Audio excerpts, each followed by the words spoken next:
മുഖ്യമന്ത്രി, ആഭ്യന്തരമന്ത്രി, ധനമന്ത്രി, ആഭ്യന്തര സെക്രട്ടറി, DGP തുടങ്ങിയവരാണ് ബ്ലേഡ് മാഫിയയെ അമർച്ച ചെയ്യാനുള്ള പ്രവർത്തനങ്ങൾ ആലോചിക്കാൻ യോഗം ചേർന്നത്. പോലീസ് നടപടികൾ ശക്തമായി മുന്നോട്ട് കൊണ്ടുപോകുന്നതോടൊപ്പം സാധാരണക്കാർക്ക് ബ്ലേഡ് മാഫിയകളെ സമീപിക്കേണ്ടി വരുന്ന സാഹചര്യം ഒഴിവാക്കാൻ നടപടി വേണമെന്നും യോഗത്തിൽ നിർദ്ദേശമുയർന്നു. ബാങ്കുകളിൽ നിന്ന് വേഗത്തിൽ വായ്പ ലഭിക്കുന്നതിനുള്ള നടപടികൾ അടുത്ത മന്ത്രിസഭാ യോഗത്തിൽ ചർച്ച ചെയ്യാൻ ധാരണയായി. ജനങ്ങൾക്ക് അവരുടെ നിത്യജീവിതത്തിലെ ആവശ്യങ്ങൾക്ക് വേണ്ടി വായ്പകൾ ലഭ്യമാക്കാനുള്ള നടപടികളെ സംബന്ധിച്ചാണ്. വളരെ എളുപ്പത്തിൽ ആളുകൾക്ക് ലോൺ ലഭ്യമാക്കാനുള്ള നടപടികളെപ്പറ്റി ഉന്നതതല യോഗം ഇന്ന് ചർച്ച ചെയ്യുകയുണ്ടായി. അതിൻ്റെ വിശദാംശങ്ങൾ നാളെ മന്ത്രിസഭാ യോഗത്തിൽ ചർച്ച ചെയ്ത് അന്തിമ രൂപം നൽകുന്നതാണ്.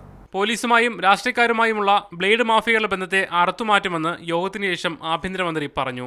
പോലീസും ബ്ലേഡ് മാഫിയയും തമ്മിലുള്ള ബന്ധം അറുത്തു മുറിക്കുക എന്നുള്ളതാണ് നമ്മൾ മുൻഗണന അടിസ്ഥാനത്തിൽ ചെയ്യാൻ പോകുന്ന ഒരു കാര്യം. കോൺഗ്രസ്സുകാരല്ല, ആരാണെങ്കിലും ശരി, അതിൻ്റെ പിന്നിലുണ്ടെങ്കിൽ ഏത് പാർട്ടിക്കാരാണെങ്കിലും ശരി, മുഖം നോക്കാതെ സർക്കാർ ഇക്കാര്യത്തിൽ നടപടിയെടുക്കും. അതിനകത്ത് പാർട്ടി അഫിലിയേഷൻ എന്ന് പറയുന്നത് ഞങ്ങളുടെ മുമ്പിൽ ഒരു പ്രശ്നമേ അല്ല. ഇവിടെ ഒരു രാഷ്ട്രീയ ഇടപെടലും ഞാൻ അനുവദിക്കില്ല. ഒരു തരത്തിലുള്ള രാഷ്ട്രീയമായ ഇടപെടലും ഇവിടെ ഉണ്ടാകില്ല.